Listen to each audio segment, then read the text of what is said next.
to my channel.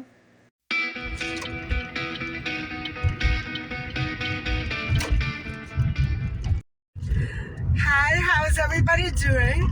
I'm just taking a drive so I can go for my walk, and sometime later on, tomorrow, today, tonight, I don't know when, I'm going to be getting into the Madeleine search, the new search that is, and this is a physical search that includes land for the time being, and that is being conducted or was recently conducted at the Arade Dam in Portugal, not far from the resort where Madeleine vanished in 2007 with her family at Ocean Club in Praia da Luz, Portugal. So, guys, on June the 18th, 2023, the prime suspect, allegedly he's the prime suspect, was released from prison for the murder of an elderly female in 2005 at the Ocean Club. He attacked her and killed her, and also for an attack on a child. So, right now, police are hopeful, and I'm hopeful too, but maybe not for the same reasons. Police are hopeful about releasing him because they are expecting him to slip up. He's not going to do anything that silly or stupid. He knows the whole world is watching him. However, he did his time, and I'm hopeful that he won't do anything and nothing will happen. And that means that my faith in the justice system will have been restored. I know that the objects that were seized from the dam about a month ago or a few weeks ago are still being scrutinized at the analysis center by a certain specific team in Germany. And so it's going to take some time, guys. It's going to take months and maybe years. And so by that time, the prime suspect will have already been cleared of that crime. They need to find it now. In other words, they need to find evidence now that will link him to Madeleine McCann. Excuse me. And that evidence needs to be definitive. It needs to be physical evidence, DNA, whatever.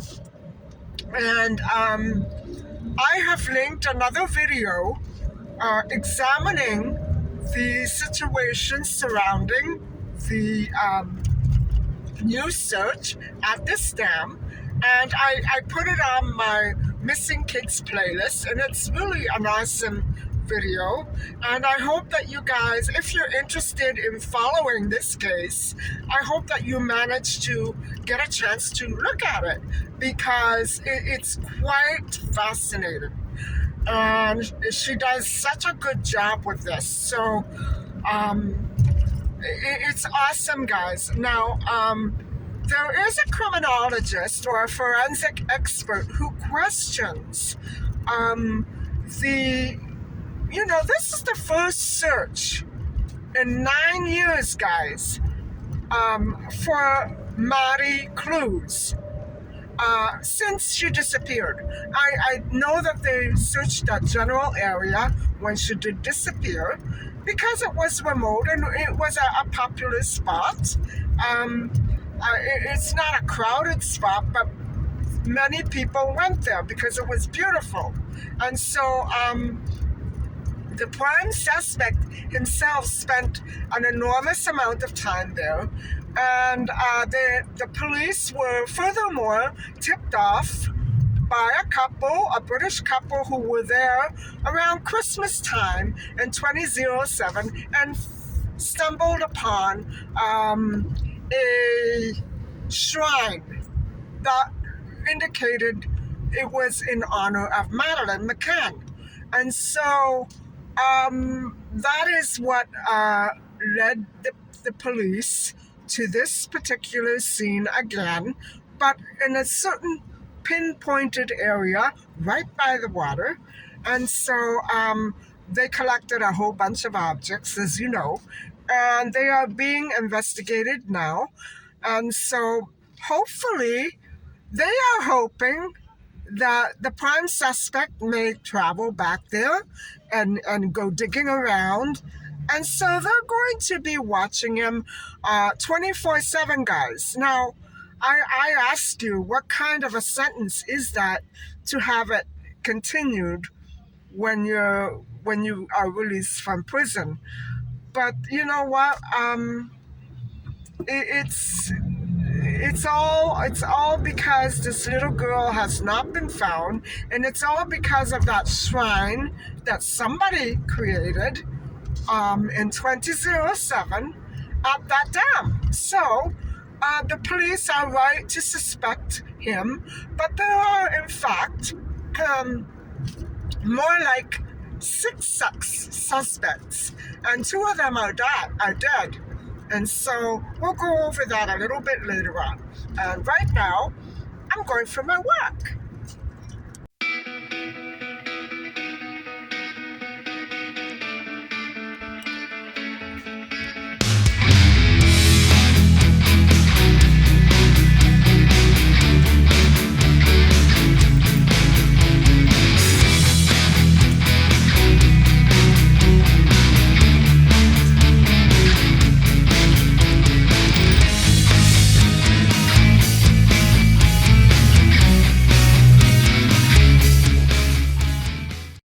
I could really go for a frozen lemonade now. I did a wonderful 45 minutes today. It seems to be getting easier and easier. I don't know how I let myself get so out of shape. Wow. I don't want that to happen anymore, but always happens because I don't walk in the winter. So anyway, I'll see you a little later on.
Hi guys, so I'm on my way to the store. I need a few essentials like water and some dry food for Micha, so I have to go. She ate an entire package of dry food in 1 week. So I have to go to the grocery store for water, and then I need to go to Dollarama. I have to pick up another few things, and I also want to see if I can grab a couple more plants. And so, yeah, the cherry tomatoes died today. I had the funeral. It's over, and So they didn't last at all. So I need to see if I can grab a couple of those and maybe one more eggplant and one more zucchini. I have one of each, another couple.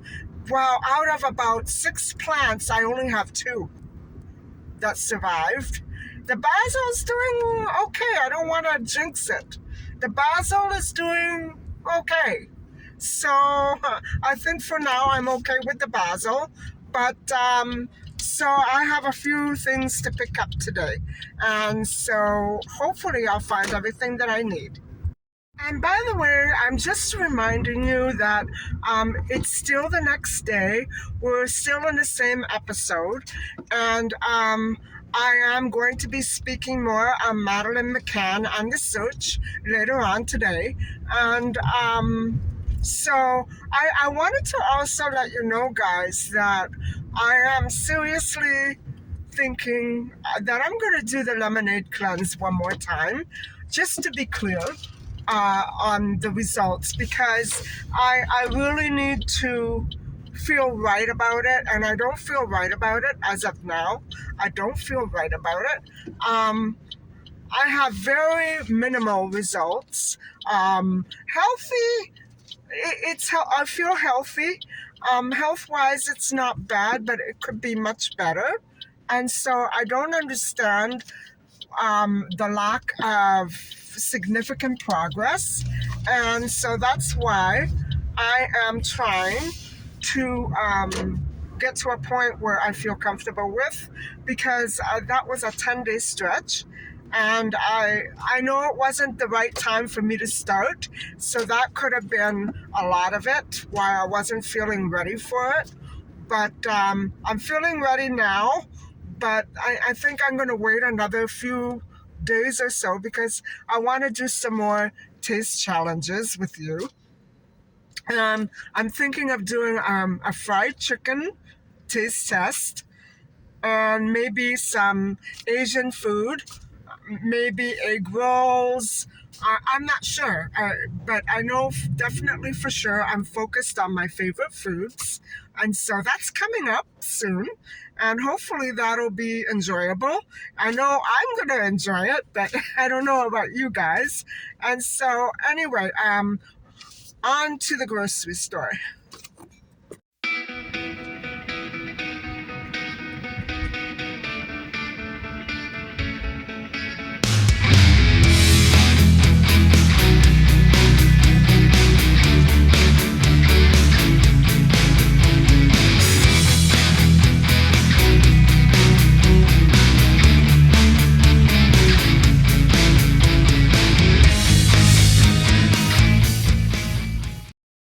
So, getting back to the Maddie McCann search, we already discussed how the prime suspect was released from custody, and that the search has been completed for now, and the items that were retrieved from the dam area are being forensically investigated and analyzed in Germany. And so, the custody was released on the understanding that he would be put under surveillance in hopes that he would make an error. And I'm asking the question to myself and to everybody else, well, what if it wasn't him? What if the objects that they retrieved show evidence and DNA of somebody else being involved? What then? You know what I'm saying? I have to remind everybody that this was a public and very tourist picnic area where the prime suspect hung out. He had his camper there, his camper van there, or trailer van, whatever it is called. He hung out there. He probably spent a lot of time there because it was a beautiful spot. And it's not that it was so remote that nobody knew about it. I don't want people to get that idea. Tourists went there. So people went there. What? How are they have to be very careful of how they go about investigating the evidence that they retrieved. It's going to be very interesting. And so the individual is a suspect. And he's a suspect because, guys, he was committed of crimes that were allegedly have been committed against Maddie McCann. And I can only imagine what the McCanns are going through. I saw their faces in a recent birthday memorial for Maddie, and it was very hard, very hard. I've never seen such sadder faces, and whatever they may know, or if they are involved at some level, I certainly don't think so. But nothing, nothing can be more of an enormous loss than the loss of your own child. So the individual is being tried. The individual who's a suspect they are trying to link him physically to the evidence that will convict them for the disappearance and whatever happened to Maddie McCann. But it's very difficult because, unless he matches up perfectly, it's just not going to be there, guys. I don't think, that this is going to be a very easy venture. However way about they go with this. So basically, the tests are being conducted on land, on soil, and that is how they are going to try to link him to the disappearance of Maddie. And they're not going to be going into the water for now.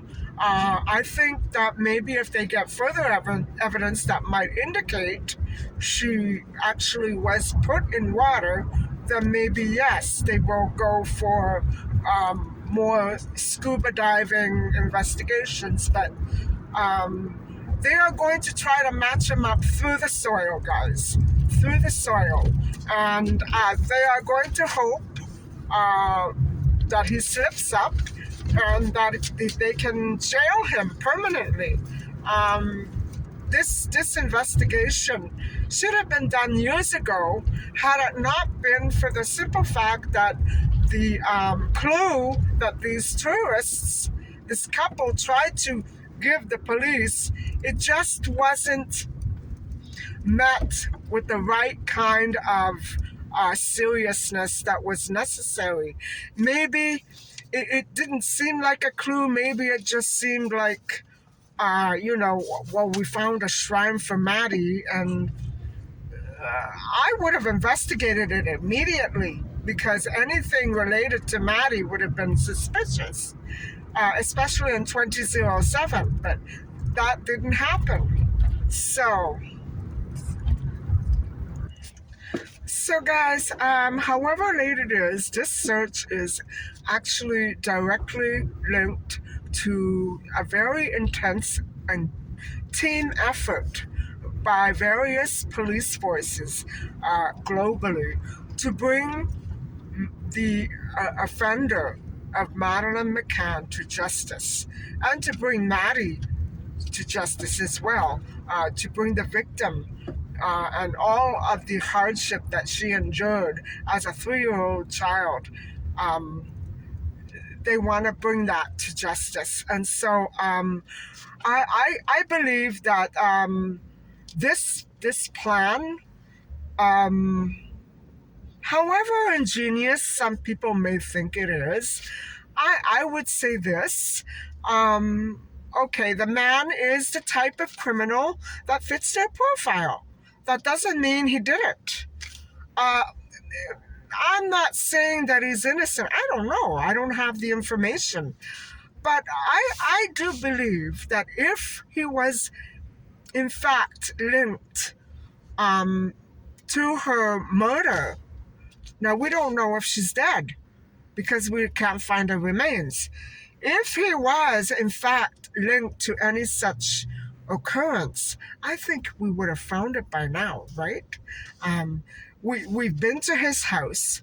We found a shelter um, that was discovered in, I think it was 2016, at the house where he stayed. We found a basement shelter, guys, with toys. Now, he wasn't the owner. So there's so much circumstantial evidence. I would say, yeah, that's the guy. But we have to find physical evidence. And when we hear stories about the perpetrator or alleged perpetrator having 8,000 digital images of child uh, photographs. You know what I'm saying? Well, I think that he meant to sell them. I think he was probably involved or knew somebody who was involved with some sort of human trafficking ring. Guys, for sure he knows something somewhere. For sure. A man doesn't collect 8,000 images just for himself.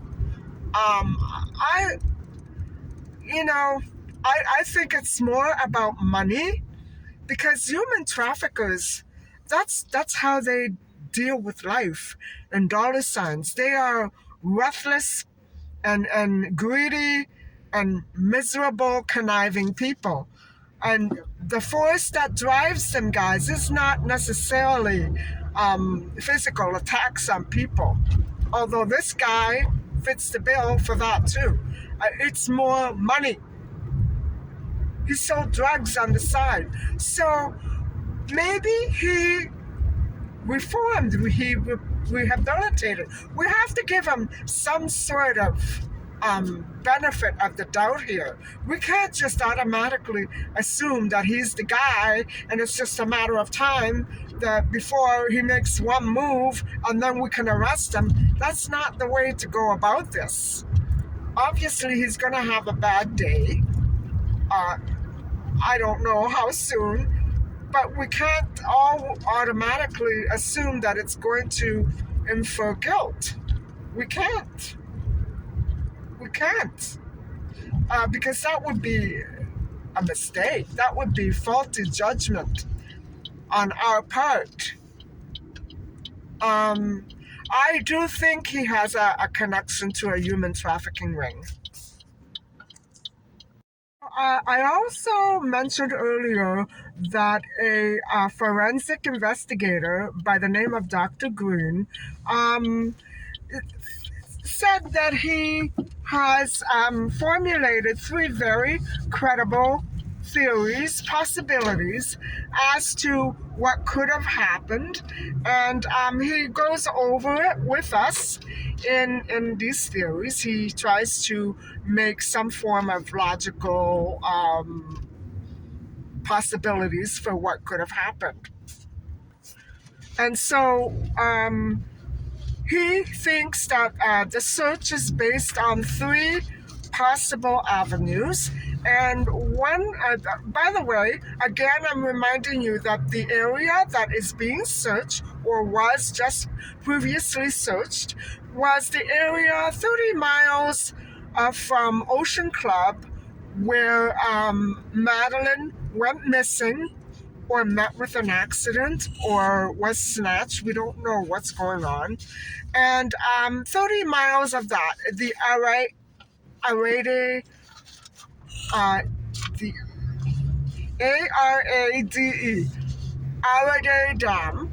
And so that is the area that Dr. Green is specifying in his theories. And so he says that number one, as I was just explaining to you, they're looking for digital evidence because they found something earlier on an attack on another little girl or another young girl by the prime suspect that was buried under a dog in a USB. And it was there, guys.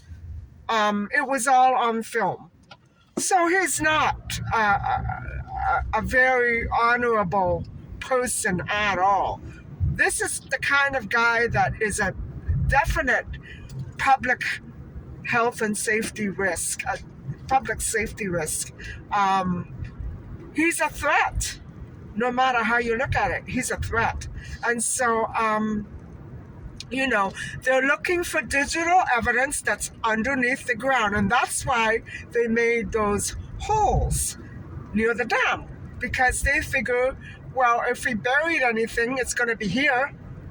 And because it was close to that Maddie shrine, they're thinking that maybe he might have constructed that shrine. We don't know. And so based on whatever they may find in the future, people are hoping that either one, they find out exactly what happened to her and who put an end to her life, or find out where she went. Many people, including myself, are convinced that she may be alive. They're hoping and wishing and waiting for the day that Madeleine might come home. But if she is indeed a trafficked individual, she will not be coming home anytime soon. She will not have control over her own life. She won't have any autonomy. She won't have any independence whatsoever. No freedom, nothing. So we have to expect that even if she is alive, it will be very difficult indeed for her to come home. And so, as part of the digital evidence that they're hoping to find, the police or Dr. Green thinks that they are probably attempting to find, say for instance, the prime suspect or somebody posing with Madeleine after an attack, an alleged attack. And so I'm so stuck in traffic right now. And so that's what they're actually hoping to find in this soil. And I hope that they do manage to find something. I don't know. They'll have to look very, very hard indeed. Also, Dr. Green thinks that the people may be acting on some theory that people... Hold on. That he might have, the prime suspect might have confessed to somebody, which he already did. But maybe, in jail, he might have confessed to other people. And so the police may be acting on some secret information and digging up some hidden evidence that they know about now. That's what Dr. Green is saying, that maybe this is what's going on. And so I don't like to spend a lot of time on theories, but guys, it's been 20 years. We need theories, right? And so, one last theory, and it doesn't involve the McCanns, no, is that fingerprints are being kept by Scotland Yard and the Portuguese police department, and maybe even the German police departments. They want to match it up with the prime suspect, and they want to also match it up and see if it goes with what they found at the Ocean Club apartment suite where the McCann stayed. Now, this is just a theory. I'm not saying, Dr. Green isn't saying that this is specifically what they're searching for at the moment, but it could be one of the things. It could be all of them. So we don't know. We don't know, guys. It's hard to say exactly what the police are up to, and but it's going to take them quite some time to follow up on things that have been located in the soil. It's going to take a long time to properly assess them. And so in in 2004, or actually last autumn, this would be not last autumn, but a few years ago, um, the prime suspect was arrested in connection with the SA. Now, guys, if you're following subtitles, I don't want to say that word. SA means a certain type of harm to a woman or anybody, especially a child.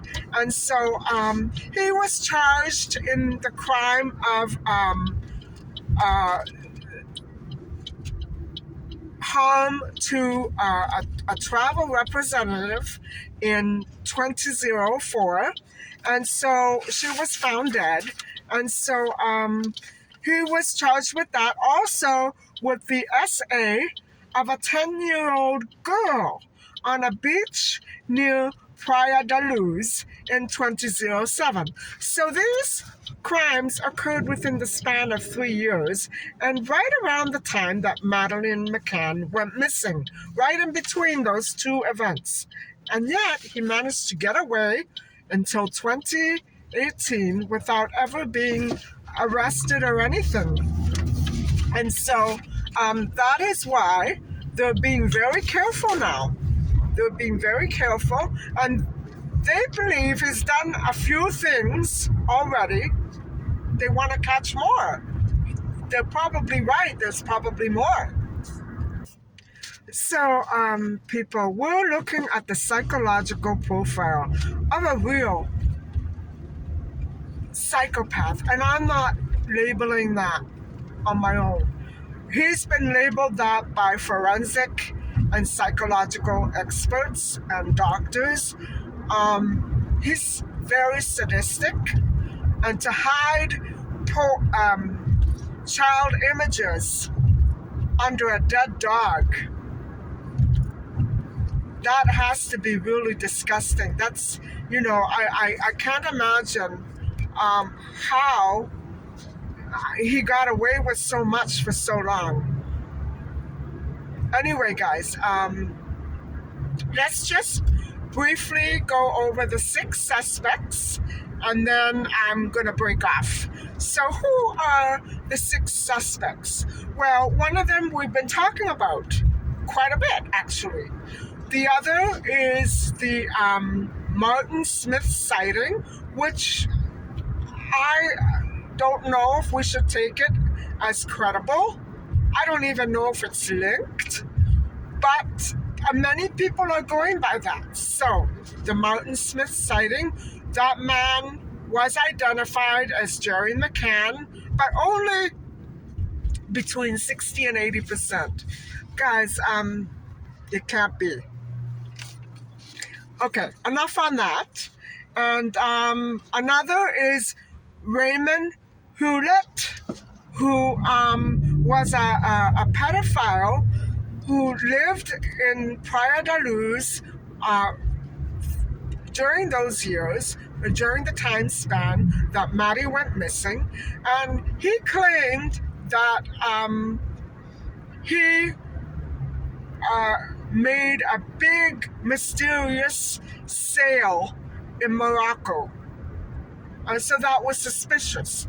His words was taken very suspiciously when Maddie McCann disappeared.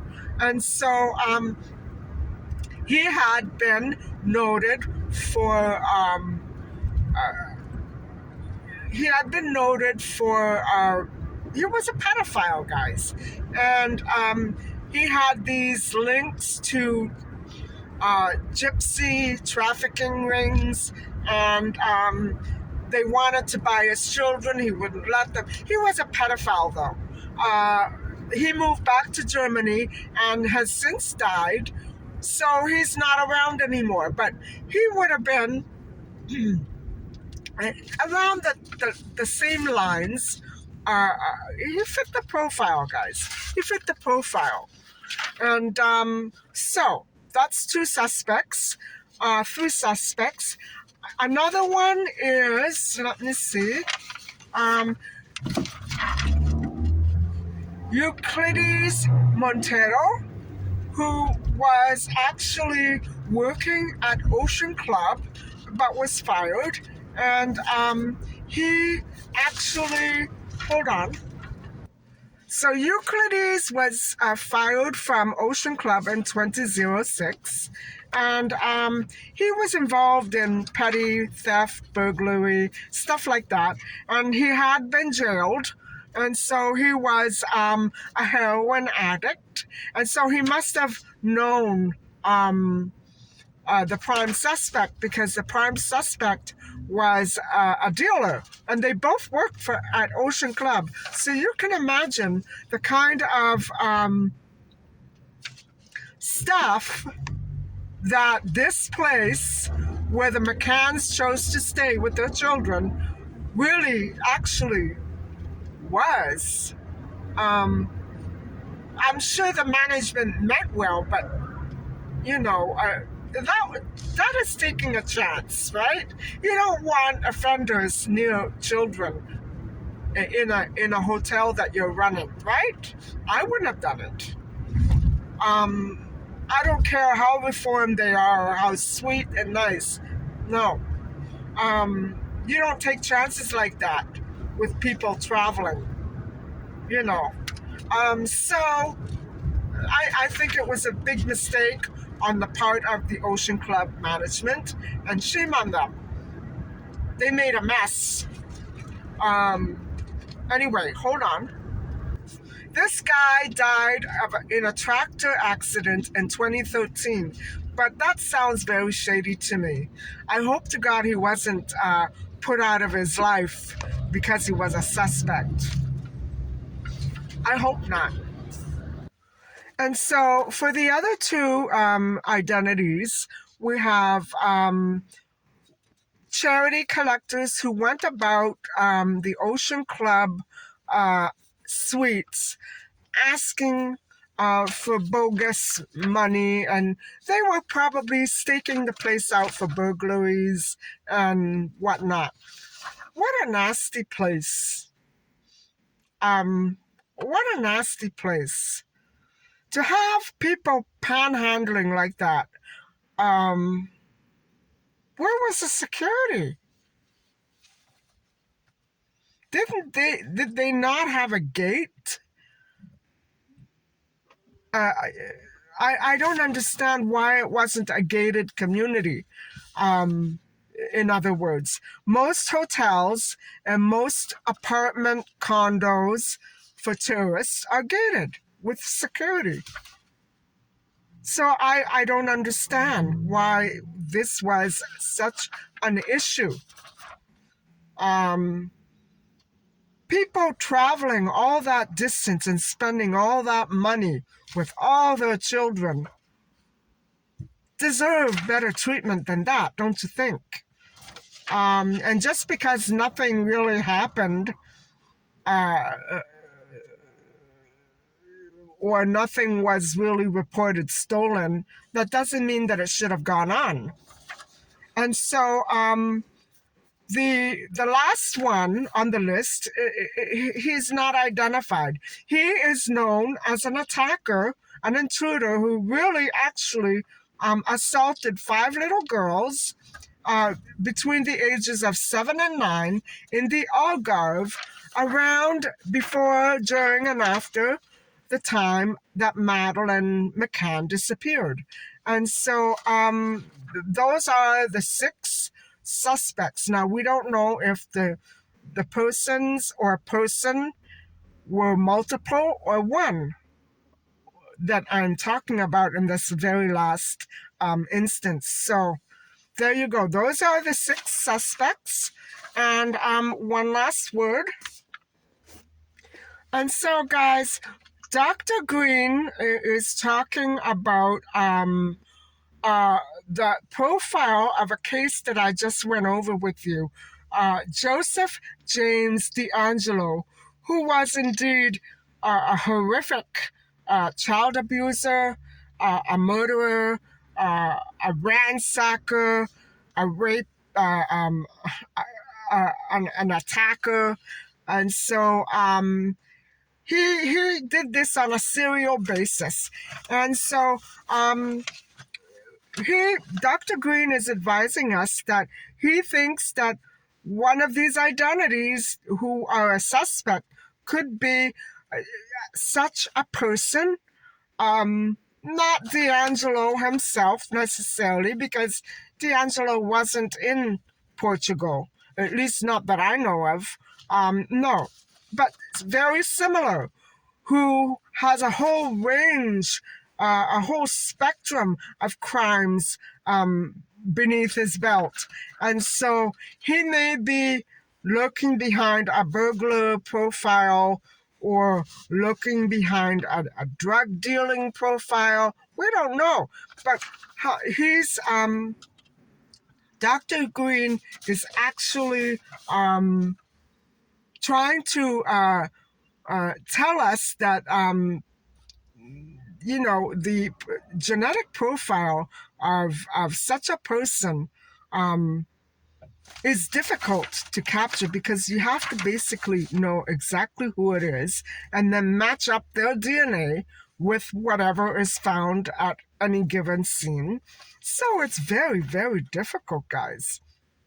And so it's not just a prime suspect who was just released, but Dr. Green thinks it may be somebody with a profile like Joseph James D'Angelo, who had, I'm sure, a very horrific childhood for various reasons, not just his dad. But what an unfortunate childhood that he had. When I think of my childhood and the one that he had, I feel so lucky and blessed. And, it's very hard for me to put into words what I feel for a person like that, but I know that they deserve empathy. They didn't have a childhood. People like Joseph James D'Angelo did not have a childhood. So you have to take that into consideration. Anyway, guys, that brings me to the end of this discussion and the end of this episode. And thank you very, very much for listening and watching. Please don't forget to like and subscribe. And I'll talk to you very soon. I'm filming another video as I'm doing this one. I'll talk to you very soon tomorrow. And I've got some tasting coming up. And I'm a bit hungry right now, to tell you the truth. But anyway, I will talk to you very soon. So stick around and listen for the next upcoming case. And hopefully it'll be one that is just as interesting as the one that we discussed last time. So take care, have a great day, and I'll talk to you soon. Bye-bye.